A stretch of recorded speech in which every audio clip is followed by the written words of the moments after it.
A1 media செய்திகள். இன்றைய தலைப்புச் செய்திகள். அரியூர் வெங்கடேஸ்வரா நகரில் 21.79 லட்சம் ரூபாய் மதிப்பில் புதிய மின்மாற்றியை சட்டமன்ற உறுப்பினர் ரவிக்குமார் இயக்கி வைத்தார். புதுச்சேரியில் மாநில தகவல் ஆணையத்தை உடனடியாக அமைக்க வலியுறுத்தி 10 ரூபாய் சட்ட இயக்கம் சார்பில் சட்டப்பேரவை நோக்கி கண்டன ஊர்வலம். அனுமதி இல்லாத சாலையோர உணவு கடைகளை அகற்றிட புதுச்சேரி மாவட்ட ஆட்சியர் குலோத்துங்கன் உத்தரவு. அரியூர் வெங்கடேஸ்வரா நகரில் 21.79 லட்சம் ரூபாய் மதிப்பில் புதிய மின்மாற்றியை சட்டமன்ற உறுப்பினர் ரவிக்குமார் இயக்கி வைத்தார். புதுச்சேரி மாநிலம் மங்களம் சட்டமன்ற தொகுதிக்கு உட்பட்ட அரியூர் வெங்கடேஸ்வரா நகர் பகுதியில் குறைவான மின் அழுத்தம் காரணமாக பொதுமக்கள் நீண்ட நாட்களாக சிரமத்திற்கு ஆளாகி வந்தனர். இந்த பிரச்சினைக்கு நிரந்தர தீர்வு காண நடவடிக்கை எடுக்க வேண்டுமென அப்பகுதி மக்கள் புதுச்சேரி முதல்வர் ரங்கசாமியை சந்தித்து கோரிக்கை விடுத்திருந்தனர். இதனையடுத்து முதலமைச்சர் ரங்கசாமியின் பரிந்துரையின் பேரில் 21,79,212 ரூபாய் மதிப்பீட்டில் 315 கிலோவாட் திறன் கொண்ட புதிய மின்மாற்றி அரியூர் வெங்கடேஸ்வரா நகர் பகுதியில் நிறுவப்பட்டது. புதிய மின்மாற்றியை மங்களம் சட்டமன்ற உறுப்பினர் ரவிக்குமார் தலைமை தாங்கி இயக்கி வைத்து பொதுமக்களின் பயன்பாட்டிற்கு அர்ப்பணித்தார்.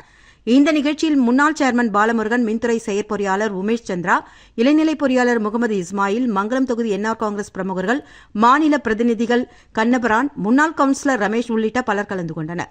இந்த புதிய மின்மாற்றி செயல்பாட்டிற்கு வந்ததன் மூலம் அரியூர் வெங்கடேஸ்வரா நகர் பகுதியில் வசிக்கும் 200க்கும் மேற்பட்ட குடும்பங்கள் போதுமான மின் அழுத்தத்துடன் தடையற்ற மின் விநியோகத்தை பெறுவதால் அவர்களின் நீண்ட நாள் மின்சார பிரச்சினைக்கு தற்பொழுது தீர்வு கிடைத்துள்ளது. வில்லியனூர் தொகுதியில் அரசு பள்ளி மாணவர்களுக்கு இலவச மழை அங்கி மற்றும் சீருடைகளை வழங்கிய எம்எல்ஏ ரவிக்குமார். வில்லியனூர் சட்டமன்ற தொகுதிக்குட்பட்ட அரசு பள்ளிகளில் பயிலும் மாணவர்களுக்கு இலவச மழையங்கி மற்றும் சீருடைகள் வழங்கும் நிகழ்ச்சி நடைபெற்றதில் கொம்பாக்கம் அரசு உயர்நிலைப்பள்ளி மாணவர்களுக்கு வழங்கப்பட்டது. மேலும் அத்துடன் தையல் கூலியும் வழங்கப்பட்டதுடன் வில்லியனூர் இமாகுலேட் அரசு உதவி பெறும் பள்ளி மாணவர்களுக்கும் இலவச மழை அங்கிகள் வழங்கப்பட்டன. இந்த நிகழ்வில் வில்லியனூர் தொகுதி சட்டமன்ற உறுப்பினர் ரவிக்குமார் கலந்து கொண்டு தலைமை தாங்கி அரசு சார்பில் வழங்கப்பட்ட நலத்திட்ட உதவிப் பொருட்களான மழை அங்கி மற்றும் சீருடைகளை மாணவர்களுக்கு வழங்கினார்.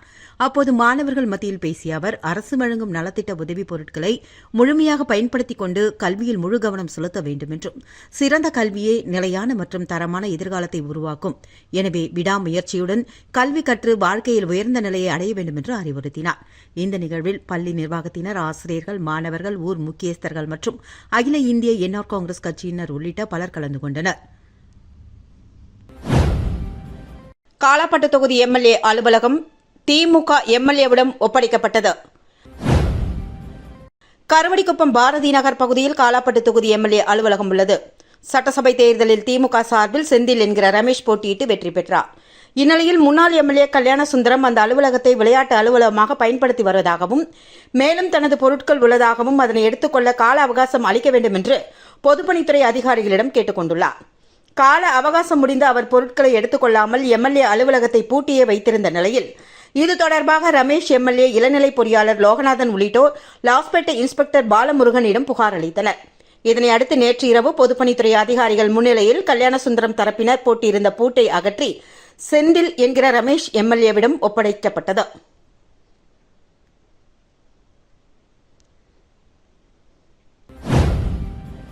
புதுச்சேரியில் மாநில தகவல் ஆணையத்தை உடனடியாக அமைக்க வலியுறுத்தி 10 ரூபாய் சட்ட இயக்கம் சார்பில் சட்டப்பேரவை நோக்கி கண்டன ஊர்வலம். புதுச்சேரி மாநில தகவல் ஆணையத்தை உடனடியாக அமைக்க வேண்டும் மற்றும் உள்ளாட்சித் தேர்தலை விரைந்து நடத்த வேண்டும் என்பதை வலியுறுத்தி 10 ரூபாய் சட்ட இயக்கம் சார்பில் அதன் நிறுவனர் ரகுநாதன் தலைமையில் அண்ணா சிலையிலிருந்து சட்டப்பேரவை வரை கண்டன ஊர்வலம், ஆர்ப்பாட்டம் நடைபெற்றது.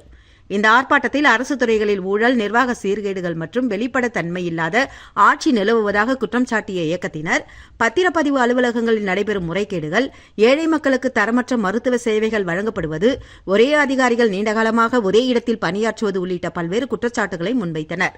மேலும் தகவல் அறியும் உரிமைச் சட்டத்தின்படி இதுவரை மாநில தகவல் ஆணையம் அமைக்கப்படாததே ஊழலுக்கு வழிவகுப்பதாக கூறிய அவர்கள், உடனடியாக தகவல் ஆணையத்தை அமைக்கவும், உள்ளாட்சித் தேர்தலை நடத்தி மக்களுக்கான நலத்திட்டங்களை முறையாக சென்றடைய நடவடிக்கை எடுக்கவும் வலியுறுத்தினர்.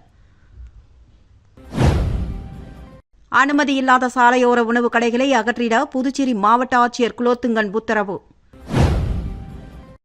உச்சநீதிமன்ற ஆணைய உத்தரவின்படி அமைக்கப்பட்ட மாவட்ட நெடுஞ்சாலை பாதுகாப்பு பணிக்குழுவின் கூட்டம் புதுச்சேரி மாவட்ட ஆட்சியர் அலுவலகத்தில் நடைபெற்றது. ஆட்சியர் குலோத்துங்கன் தலைமை தாங்கிய இந்த கூட்டத்தில் அரசு துறைகளைச் சேர்ந்த உயர் அதிகாரிகள் கலந்து கொண்டனர். தேசிய நெடுஞ்சாலைகளின் ஓரப்பகுதிகளில் உள்ள ஆக்கிரமிப்புகள் மற்றும் வெகு நாட்கள் பழுதாகி நிற்கும் வாகனங்களை அகற்றுவதற்காக வகுக்கப்பட்டுள்ள நிலையான செயல்முறை வழிகாட்டுதலின் அடிப்படையில் மேற்கொள்ளப்பட்டு வரும் நடவடிக்கைகளை தொடர்ந்து தீவிரப்படுத்த வேண்டும் என்றும் விபத்து ஏற்படும் அபாய பகுதிகளை அடையாளம் கண்டு மறுபடியும் அங்கு விபத்து ஏற்படாத வண்ணம் பணிகளை மேம்படுத்த வேண்டும். மேலும் சாலை பாதுகாப்பு வசதிகளை மேம்படுத்திட வேண்டும். அனுமதி பெறாமல் வைக்கப்பட்டுள்ள அனைத்து பேனர்கள் மற்றும் கட் அவுட்டுகளை அகற்றிட வேண்டும். தேசிய நெடுஞ்சாலையில் இயங்கும் மதுபான கடைகளை ஒழுங்குபடுத்த வேண்டும். மேலும் உணவு பாதுகாப்புத்துறை அனுமதியின்றி வைக்கப்பட்டுள்ள சாலையோர உணவு கடைகளை அப்புறப்படுத்த வேண்டும் என மாவட்ட ஆட்சியர் குலோத்துங்கன் உயரதிகாரிகள் மத்தியில் உத்தரவிட்டுள்ளார்.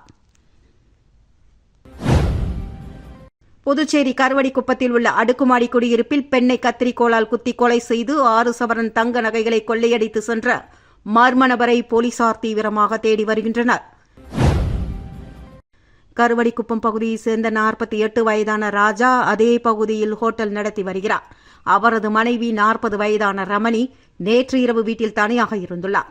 கடையை மூடிவிட்டு வீடு திரும்பிய ராஜா வீட்டின் பின்புறத்தில் வாயில் துணி துணிக்கப்பட்ட நிலையில் ரமணி ரத்த வெள்ளத்தில் உயிரிழந்து கிடந்ததைக் கண்டு அதிர்ச்சி அடைந்தார். இந்த சம்பவத்தில் ரமணி அணிந்திருந்த தாலி செயின் கம்மல் உட்பட சுமார் 6 சவரன் தங்க நகைகள் மாயமாகியிருந்தது. தகவல் அறிந்த லாஸ்பேட்டை போலீசார் சம்பவ இடத்திற்கு விரைந்து வந்து ரமணியின் உடலை கைப்பற்றி பிரேத பரிசோதனைக்காக அரசு மருத்துவமனைக்கு அனுப்பி வைத்தனர். மேலும் இந்த கொலை வழக்கு தொடர்பாக வழக்கு பதிவு செய்து கொலை மற்றும் கொள்ளை நடந்திருக்கலாம் என்ற கோணத்தில் போலீசார் தொடர் விசாரணையில் ஈடுபட்டு வருகின்றனர். வில்லியனூர் ஆச்சாரியா சம்பூர்ணா வித்யாலயா பள்ளியில் நாட்டு நல பணித்திட்ட முகாம். திருக்காமேஸ்வரர் கோவிலில் தூய்மை பணி. வில்லியனூர் ஆச்சாரியா சம்பூர்ணா வித்யாலயா பள்ளியில் மாணவர்களுக்கான நாட்டு நல பணித்திட்ட முகாம் துவக்க நிகழ்ச்சி ஆச்சாரியா கல்விக் குழும தாளர் டாக்டர் அரவிந்தன் வழிகாட்டுதலின்படி சிறப்பாக நடைபெற்றது. முகாம் துவக்க விழாவை தொடர்ந்து வில்லியனூர் அருள்மிகு திருக்காமேஸ்வரர் திருக்கோவிலில் மாணவர்கள் சார்பில் தூய்மை மற்றும் சுத்தம் செய்யும் சமூக பணி மேற்கொள்ளப்பட்டது. இதில் மாணவர்கள் ஆர்வத்துடன் பங்கேற்று கோவில் வளாகத்தை தூய்மைப்படுத்தும் பணியில் ஈடுபட்டனர். இந்த நிகழ்ச்சியை சித்தாந்த ரத்தினம், AM கோமதி அம்மாள் மற்றும் JCI பாண்டிச்சேரி மெட்ரோ தலைவர் முகிலன் ஆகியோர் சிறப்பு விருந்தினர்களாக கலந்து கொண்டு மாணவர்களை வாழ்த்தி துவக்கி வைத்தனர். மேலும் ஆச்சாரியா மேல்நிலைப்பள்ளி முதல்வர் சரவணன் அனைவரையும் வரவேற்று சிறப்பு விருந்தினர்களை கௌரவித்தார்.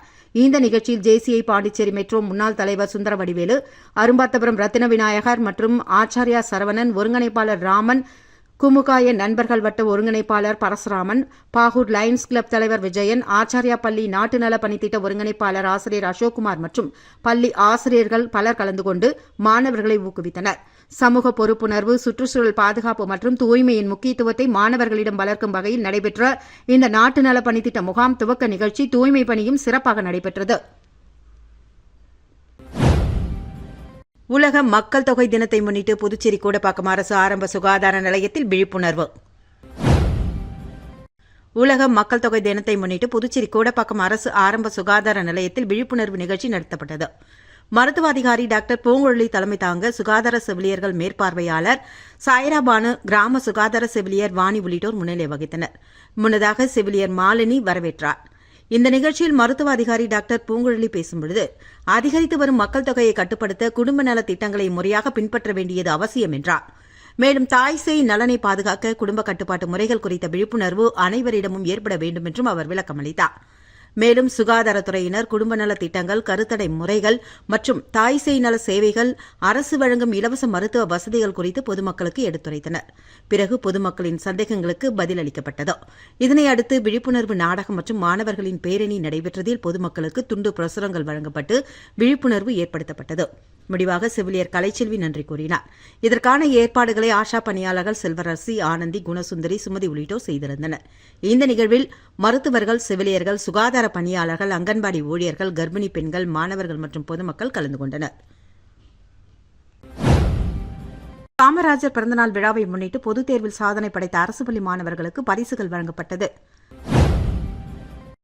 கர்மவீரர் காமராஜரின் பிறந்தநாளை முன்னிட்டு புதுச்சேரி மாநிலம் வில்லியனூர் கொம்யூனுக்கு உட்பட்ட சேந்தனத்தம் கிராமத்தில் அரசு பள்ளி மாணவர்களை ஊக்குவிக்கும் வகையில் பாராட்டு விழா நடைபெற்றது. அரசு பள்ளியில் 10 மற்றும் 12ஆம் வகுப்பு பொதுத் தேர்வில் முதல் 3 இடங்களை பெற்ற மாணவ மாணவிகளுக்கு விருதுகள், ஊக்க பரிசுகள் மற்றும் நோட்டு புத்தகங்கள் வழங்கப்பட்டது. இந்த நிகழ்ச்சியில் ஊர் பஞ்சாயத்தார் மற்றும் கிராம மக்களின் ஒத்துழைப்புடன் மக்கள் நல சமூக சேவகர் ஏழுமலை தலைமையில் நடைபெற்றது. இதில் அண்ணாமலை படைப்பாளன் பயிற்சி பட்டறை இயக்குநர் ஆறு செல்வன், நாகமணி பாஸ்டர், புதுவை கலைஞன் ஷெரீப் மற்றும் கிரீன் மேக்கர் முகேஷ், தண்டபாணி சிவகுமார், நடிகர் கிருஷ்ணா, இயக்குநர் புவியரசன், இளங்கோவன், ஜெயசீலன், ராஜீவ்காந்தி, பச்சையப்பன், விஜயகுமார் உள்ளிட்டோர் கலந்து கொண்டு மாணவர்களை பாராட்டி பேசினர். இதனைத் தொடர்ந்து ஏழுமலை இயக்கி நடித்த சமூக விழிப்புணர்வு குறும்படங்கள் மாணவர்கள் மற்றும் பொதுமக்களுக்காக திரையிடப்பட்டது. நிகழ்ச்சியின் நிறைவாக கிராம மக்கள் VP ஏழுமலைக்கு சால்வை அணிவித்து பாராட்டுகளையே தெரிவித்தனர். அருள்மிகு ஸ்ரீ எல்லையம்மன் ஸ்ரீ முத்துமாரியம்மன் ஆலயத்தில் சாகை வார்த்தல் நிகழ்ச்சி. அரியாங்குப்பம் கொம்யூன் ஆண்டியார்பாளையம் கிராமத்தில் எழுந்தருளி அருள் பாலித்துக் கொண்டிருக்கும் அருள்மிகு ஸ்ரீ எல்லையம்மன் ஸ்ரீ முத்துமாரியம்மன் தேவஸ்தானத்தின் 3ஆம் ஆண்டு உற்சவம் உற்சாகமாக கொண்டாடப்பட்டது. முன்னதாக மங்கள இசையுடன் துவங்கிய நிகழ்ச்சியில் அம்மனுக்கு அபிஷேகம், ஆராதனைகள் செய்து கொடியேற்றி மூலவர் மற்றும் பரிவார தெய்வங்களுக்கு காப்பு கட்டி அம்மனுக்கு மகா தீபாராதனை காண்பிக்கப்பட்டது. அதனை அடுத்து கலை நிகழ்ச்சிகள் நடைபெற்றது. காலையில் அம்மனுக்கு அபிஷேக ஆராதனைகள் செய்து குளக்கரைக்கு சென்று தண்ணீர் திரட்டி பூக்களால் பூங்கரகம் அலங்கரித்து வீதி உலா வந்து கரகத்துடன் பெண்கள் கூழ்குடம் சுமந்து வந்து ஆலயத்தில் சாகை வார்த்தனர். இதில் நூற்றுக்கணக்கான பெண்கள் கூழ்குடம் எடுத்து வந்து படையலிட்டு அம்மனின் அருளை பெற்றனர். இதற்கான ஏற்பாடுகளை ஊர் பஞ்சாயத்துதாரர்கள், ஆண்டியார்பாளையம் கிராமவாசிகள், இளைஞர்கள் செய்திருந்தனர். கூடப்பாக்கம் திரௌபதி அம்மன் கோவிலில் பிரமோற்சவ விழாவை ஒட்டி நடந்த முத்துப்பல்லக்கு வீதி உலாவில் திரளான பக்தர்கள் கலந்து கொண்டு தரிசனம் செய்தனர். புதுச்சேரி மாநிலம் வில்லியனூர் கொம்யூனுக்கு உட்பட்ட கூடப்பாக்கம் அருள்மிகு மாரியம்மன் தேவஸ்தானத்தில் ஸ்ரீ தர்மராஜா உடனுரை ஸ்ரீ திரௌபதி அம்மன் ஆலய பிரமோற்சவ விழாவை ஒட்டி நேற்று இரவு வீரட்ட பர்வம், மாடு விரட்டல், தபசு உற்சவம், கும்பசாத படையல், அக்னிச்சட்டி பவனி மற்றும் முத்துப்பல்லக்கு திருவிதி உலா உள்ளிட்ட பல்வேறு நிகழ்ச்சிகள் நடைபெற்றது. இந்த நிகழ்வுகளில் திரளான பக்தர்கள் கலந்து கொண்டு சாமி தரிசனம் செய்தனர். விழாவை முன்னிட்டு பக்தர்களுக்கு அன்னதானம் வழங்கப்பட்டதுடன் வன்னியர் சமூகத்தினர் உள்ளிட்ட உபயதாரர்கள் நிகழ்ச்சிகளில் பங்கேற்றனர். கூடப்பாக்கம் மற்றும் சுற்றுவட்டார பகுதிகளைச் சேர்ந்த ஏராளமான பக்தர்கள் விழாவில் கலந்து கொண்டு நேர்த்திக்கடனும் செலுத்தினர். பிரமோற்சவ விழாவிற்கான அனைத்து ஏற்பாடுகளையும் தேவஸ்தான நிர்வாகம், கூடப்பாக்கம் மற்றும் அகரம், உளவாய்க்கால், கோனேரிக்குப்பம் கிராம மக்கள், இளைஞர்கள் இணைந்து சிறப்பாக செய்திருந்தனர். அரியாங்குப்பம் முத்துமாரியம்மன் கோவில் 37வது சடல் தேர் திருவிழாவில் முன்னாள் சேர்மன் ஆனந்தன் பக்தர்களுக்கு சீருடை வழங்கினார். அரியாங்குப்பம் சுப்ராயப்பிள்ளை வீதியில் அமைந்துள்ள அருள்மிகு முத்துமாரியம்மன் திருக்கோவிலின் 37ஆம் ஆண்டு சடல் தேர் திருவிழா கடந்த வியாழனன்று கொடியேற்றத்துடன் துவங்கியது. திருவிழாவை ஒட்டி நடைபெறவுள்ள சடல் உற்சவத்தில் பங்கேற்கும் பக்தர்களுக்கு சீருடை வழங்கும் நிகழ்ச்சி நடைபெற்றதில் அரியாங்குப்பம் கொம்யூன் பஞ்சாயத்து முன்னாள் சேர்மன் ஆனந்தன் தனது சொந்த செலவில் சடல் தரிக்கும் பக்தர்களுக்கு சீருடைகளை வழங்கி வாழ்த்தினார். இந்த நிகழ்ச்சியில் முன்னாள் சேர்மன் ஆனந்தனின் ஆதரவாளர்கள், இளைஞர்கள் மற்றும் திரளான பக்தர்கள் கலந்து கொண்டனர். மேலும் வரும் நாட்களில் நடைபெறவுள்ள சடல் உற்சவம் மற்றும் தேர் திருவிழாவில் ஏராளமான பக்தர்கள் கலந்து கொள்வார்கள் என கோவில் நிர்வாகம் தரப்பில் தகவல் தெரிவிக்கப்பட்டுள்ளது. மீண்டும் இன்றைய தலைப்புச் செய்திகள். அரியூர் வெங்கடேஸ்வரா நகரில் 21.79 லட்சம் ரூபாய் மதிப்பில் புதிய மின் மாற்றியை சட்டமன்ற உறுப்பினர் ரவிக்குமார் இயக்கி வைத்தார். புதுச்சேரியில் மாநில தகவல் ஆணையத்தை உடனடியாக அமைக்க வலியுறுத்தி 10 ரூபாய் சட்ட இயக்கம் சார்பில் சட்டப்பேரவை நோக்கி கண்டன ஊர்வலம். அனுமதி இல்லாத சாலையோர உணவு கடைகளை அகற்றிட புதுச்சேரி மாவட்ட ஆட்சியர் குலோத்துங்கன் உத்தரவு. இத்துடன் A1 மீடியா செய்திகள் நிறைவு பெற்றன. நன்றி.